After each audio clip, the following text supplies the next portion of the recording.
Welcome to Tuesday. Get your two for Tuesday. Maybe we should do two of these on a Tuesday, right? Two for Tuesday, like the radio. No, okay, we'll just go with the one then. All right, good deal. So today, everybody, we're going to talk about taxes. Winnie and I were just kind of chit chatting a little bit before we came in, and I would ask about your weekend. All right, I know it's a lot of W's. It is. I feel like I don't know. It's what is it? Peter Piper picked a peck of pickled pepper.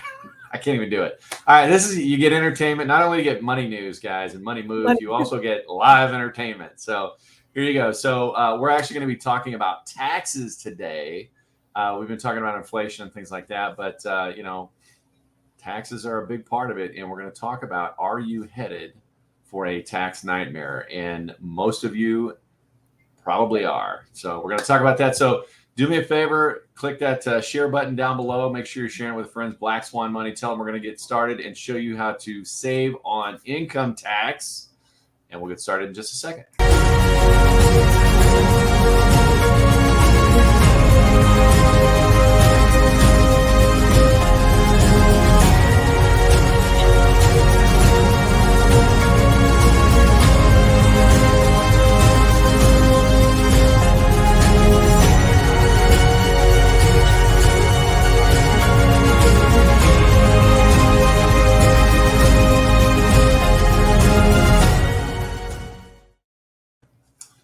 I love it.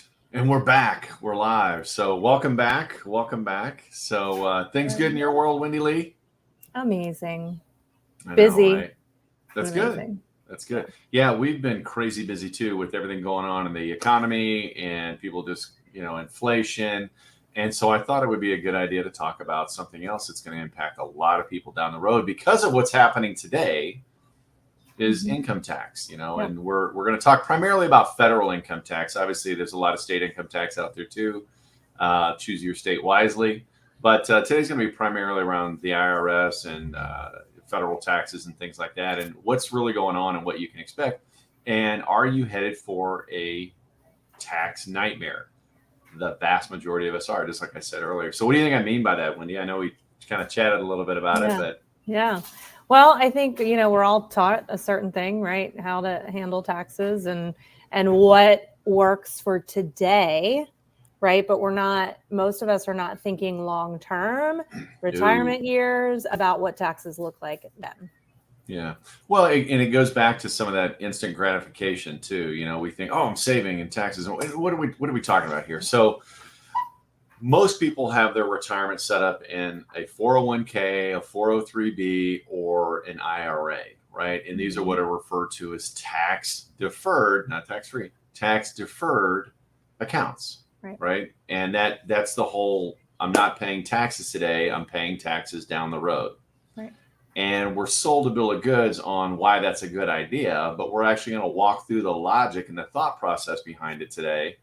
And kind of talk about that a little bit. So I don't know, Wendy, I mean, have you ever talked to somebody in the past, an advisor, something like that said, hey, especially as a business owner, I know business owners hear this a lot, save on taxes this year. Yep. Let's defer those taxes and put more into, an I was IRA, always, encouraged to do, and put as much away as you can that's tax deferred to help save on taxes today. Yeah. And I thought that was a good idea because that's what pretty much everybody said.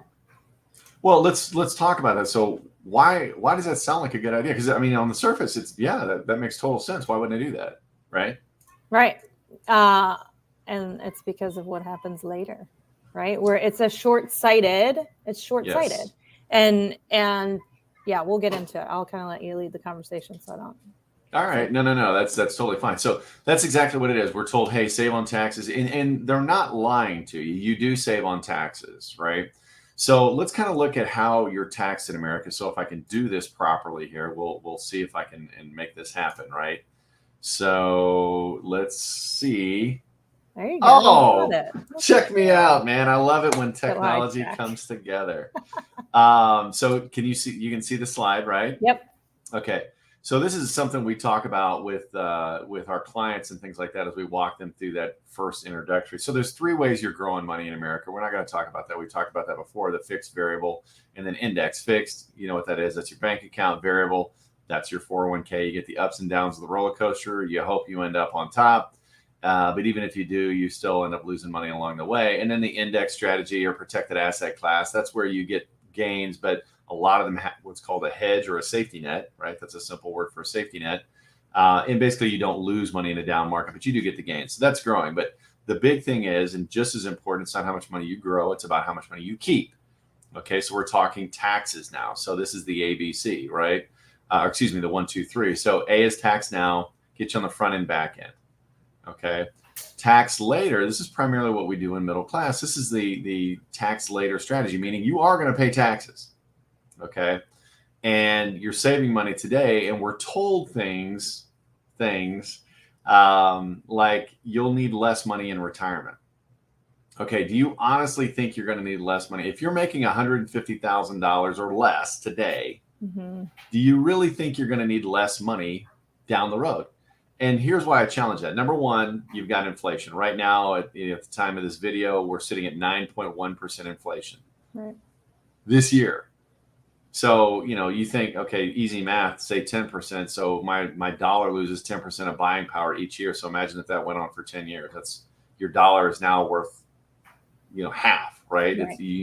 So you're going to need more actual money down the road because of inflation over 20 or 30 years.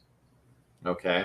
Then the second thing, and here's a more realistic thing, and I always tell my clients, it's like, okay, retirement is like every day Saturday. Saturday is the most expensive week of the week or day of the week. Why? Because you're off, you're doing stuff, you're hanging out, going in, hey, let's go out to dinner, whatever, taking road trips. Retirement is every day is a Saturday, folks, and that's really what's going on there. So it's not going to be cheaper. Well, and you have more time. You want to enjoy your life at that point. Like, you want to go out and do things. Yeah. Yeah, exactly. And that's the thing. It's like, okay, well, how do I stop? I'm not going to take a pay cut. I've busted my butt the entire, my entire life. I'm not going to just take a pay cut all of a sudden, right? So you start looking at this, and I don't know how to stop this screen now from sharing. How do I do that? I can maybe do it while you're talking. Yeah, there you go. So thank you. So teamwork makes the dream work right there. So you ask yourself, okay, great. There's that tax later strategy. So ask yourself this question, okay? Would you rather face taxes while you've got income coming in, or while you're on a fixed income or maybe no income? When would you rather face those taxes? Now I've got a job. I can go out and get a side gig or whatever. I'd rather face those taxes now and get them out of the way.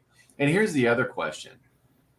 Do you think taxes are going to stay the same, go lower, or go higher between now and the time you start pulling that money out? Going up. They're going up, folks. Yeah. Wake up. And we don't know how much. We don't get privy to that information. No. So it's like a gamble. I know what I'm paying today. Tomorrow they could tell me when I'm at retirement, who knows? It might be it's been 90% before in this. Oh, it's been 94. Right? The highest. Okay. And that's what the thing too. Everybody thinks taxes are so high today. They're not. They are historically low, folks. Okay. You go back to 1944, 1945, and you can go to what's the website? Tax. I don't know. Just type in tax history on your browser, and it'll pop up. There's a .org organization. Anyway, 1944, 1945, income tax bracket, the highest bracket was at 94%. Wow. 94%. And people are like, well, that was back then, blah, blah, blah, into World War II, whatever. Okay, fine, whatever. I get it, right? They did lower taxes in 49 to 91%, and it stayed at 91% throughout the rest of the 40s, all of the 50s. And as we went into the 60s, they lowered it again to 88%. And, through the 70s, it was at 70%. Well, what happened, and here's the nerd financial history. Ronald Reagan came into office and introduced trickle-down economics, right? Cut the tax rate through the floor, cut it, way down, okay? What happens, though, when you lose income to your personal household? You cut your spending too, right? The United States did not cut their spending, okay? Spending continued to grow and grow and grow, because we all know once an entitlement program goes in, it never comes out, right? And so our spending has gone through the roof. So you look back and, just go back to 2011, 2010, somewhere around there, we owed 10 trillion or something like that in our debt, right? Our national debt. We're over 30 trillion now. So the bills are keep on coming in, right? Mm-hmm. The revenue's not. So where are we going to go? Well, the government has two places they can go for revenue, right? Number one is taxes. So that's going to be the mainstream. They're going to have to raise taxes or we're going to go broke. Number two is inflation, which is why inflation is that's a redistribution. And I want everybody to remember this too. The government doesn't make anything. Okay. They don't make any money. They redistribute. Redistribute. There we go. They redistribute money. And they do that through taxes. They pull it right out of your account. You owe us this right out of your paycheck, or through inflation, meaning we're going to print more money. Right. So the dollars that you already have are now worth less, or is it worthless? I don't know. If they go too far, they will be worthless. Mm-hmm. So not to get on the thing. So most people are putting all that money in post-tax or pre-tax. So they're going to pay taxes down the road. Mm-hmm. That's crazy because you like you said, when you don't know what those tax rates are going to be. Yeah. Okay. I mean, I've been in business before, right? Yeah. And I still am. So if I say, hey, I'm going to bring on a business partner, mm-hmm. and I'm not going to tell you what percentage I'm going to give you until like 30 years down the road after we see how good we do, and then I'll let you know. Like. Yeah. Would you do that? That would be the dumbest thing ever. No way. And of all people, we're not trusting the government to do what's exactly. Yeah, I know, right? Because they've been so good managing it anyway. So that's the thing, folks. I mean, and that's exactly what it is. It's like, starting a business with somebody and I'm going to work my butt off over the next 10, 20, 30 years, but I don't know what my percentage I get to keep of that business. It's the same thing with your tax deferred growth accounts. Mm-hmm. You don't know what percentage you get to keep because the IRS, this is the deal with the devil, right? The IRS, they're going to determine down the road what percentage they want. And it can change in retirement as well. Mm-hmm. And think about it. When you go into retirement, your income typically stops, right? All your tax deductions go away too. Because typically in middle class, we get kids, we get our mortgage interest, we get any tithing, charity, and then we get our tax deferred accounts. That's the big four for middle class. So think about that. My kids are not living with me. Well, they may be living in your basement, but you're not writing them off anymore, right? Secondly, typically people don't tithe or give to charity because if they care about something, now they've got the time, they want to give their time and you can't write that off, okay? We're not putting any more money in the 401k. And then lastly, your house is paid off. Mm-hmm. Or if it's not paid off, you're still not getting big deductions because all that interest is front loaded, right? So your interest deductions, through the floor. So you're going in with just a standard deduction, trying to live the lifestyle you want. You got no extra income coming in, and now you're paying full boat taxes, mm-hmm. and those taxes are probably going to be higher than they are today. That is the perfect storm. That is the tax nightmare that the majority, I'm talking like 70, 80, 90% of Americans, working class Americans are headed for. Don't let that be you. I'll get off my soapbox. Mm-hmm. So I have one little play devil's advocate because I hear this a lot from people and they say, mm-hmm. well, I'm not going to have as high of an income in my retirement years. Okay. So let's do the math on that, right? First of all, that's where I use that qualifier. If you're making $150,000 a day or less, that's not going to be the case at all. Do you really want to take a pay cut? You've grown accustomed to a standard lifestyle. You probably want to go travel and do some stuff now, see the grandkids or whatever the case may be. Not to mention, you're probably not going to be as healthy because Americans don't take care of themselves. So your health care just went up, right? As far as costs and things like that. Also, you're still going to have bills. You still got your utilities. That car you've got, it's not going to last you 25 years. Okay. You're going to need a new car during retirement too. Now it may be new to you. Great. That's perfect. But you're still going to have expenditures. That phrase or that term, you'll have less in retirement or you'll need less in retirement came from the original argument when ERISA was rolled out in the 70s and the 401k came on the scene. The 401k was designed for high net worth employees, meaning the C-suite, the CEO, the president, stuff like that were making $1 million, $2 million. They use it as a tax dodge. And you don't need $1 million or $2 million coming in your retirement. You're going to need less money. Right. So it's only that objection really is only for the super wealthy. Yeah, it's crazy. I mean, you think about it. Today, $100,000. I mean, there was an article came out 2 weeks ago that people making 200 to 250 in today's economy with the inflation and everything going on are living check to check. Most people that I talk to live check to check. It may not be like, oh my gosh, I'm barely getting to the next week, Right. but they're not able to put away enough money. It's because we spend too much money. Things are getting even more expensive, and we don't understand how money works. Mhm. And you add on top of that, we don't understand how taxes work Right. either. And we keep having these people whisper in our ears saying, oh, tax deferred is the way to go. Yeah, you will save money today. Right. You will be paying way more down the road Yep. at a time when you have no income and you've lost all your deductions. So don't let that be you. Right. I'm going to stop there. When anything you want to add on that? I mean, I think to me, this was a huge eye opener. Like, because literally nobody teaches this way, right? Mhm. Everybody preaches tax deferred. And so to me, it was a huge shift in my mindset. And I think, for everyone watching, like, think about that down the road.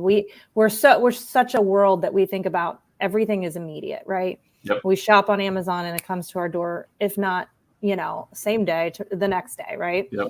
And everything is this instant gratification. And we've conditioned ourselves. We've been conditioned that way. And we're not looking at the end of the road stuff and the life that we truly want to live. And the more that I've learned about this, especially people that put everything into 401k, which I know we've talked about before, like, it's literally heartbreaking to see how disappointed they are in what they have in retirement. Yep. And yet we still have, like, the gurus out there constantly preaching the same wrong message. Yeah, it's frustrating. It's frustrating because most of us out there in working class, I did before I started learning about this stuff. Okay, it sounds logical. Well, what also happens on top of that, and I don't want to go down this rabbit hole, but because you're now in a tax deferred situation, you start pulling out money in retirement. Now, even more of your Social Security check is going to be taxed because they can tax up to 85%. A lot of people don't realize Social Security is actually taxed like income as well, and they add that on last because they don't want to pay it because they don't have it or they won't have it. So that's a whole other conversation for another day. But folks, wake up, smell the coffee, get your tax house in order too. And what I'm not talking about is just, okay, focus on the taxes. You want a holistic plan. Yeah. If your advisor is not talking about all 6 steps to financial independence, and I'm talking budgeting, I'm talking getting out of debt, I'm talking the emergency fund, I'm talking protecting the kingdom you're trying to build, right? I'm talking the growth piece with the tax conversation. And not only that, the estate piece, trying to pass that off to the next generation. You got the wrong advisor. And somebody that's going to help you attack it all at the same time and not baby step it one at a time, because time is the most valuable thing you have. Yeah. And that's the one thing you can't go out and get more of. Your time is finite. Money is not. And if you need help on that, type wealth below, reach out to us at Black Swan Money, at Wendy Lee Online. We'd be more than happy. Mention the show, Black Swan, Money Moves, You'll get a free financial plan. Do something with it or not, that's your call, but at least wake up and see what's going on in your house. So everybody, it's been a great week. Nothing but love. Do us a favor, show a little love on our site. If you like the content that we're putting out there, help us out. We need your help. Click that subscribe button, click that share button, share it on your Facebook, social media, Instagram, whatever. We would greatly appreciate it. And Wendy, as always, thank you for being here. And everybody have a great week. We'll see you Money Moves next Tuesday, 10 a.m. Central, 11 Eastern. Have a great week, everybody.